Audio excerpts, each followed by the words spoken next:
All those birds which are flying in Demoisele Cranes, and they are going to land up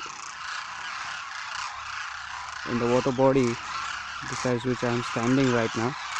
You can see those beautiful images. Wow, pure beauty.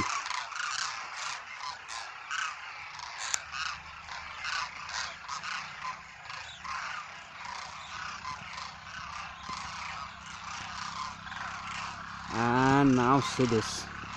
Whoa, almost in thousands. Check that out. Wow.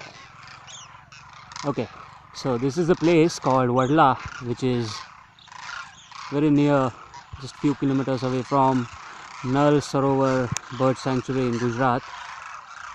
And this is an amazing place for birding.